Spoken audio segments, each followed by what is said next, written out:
Do you need to lose weight before your hip or knee replacement surgery? Well, it really depends on your body mass index, BMI, which is a measure of body weight. A healthy BMI is between 18 and 25, and we know that if your body weight is above 30, you're more likely to have osteoarthritis, need a hip or knee replacement, and you're more likely to need those replacements at a younger age. But if your BMI is between 30 and 40, you don't necessarily need to lose weight before surgery.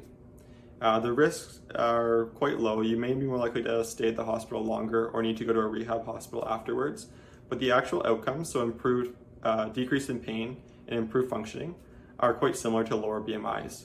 But when your BMI gets above 40, that's when you do need to lose weight before surgery, whether naturally or through a weight loss surgery, because the risk of infection and other complications are quite high, and the outcomes are not as good.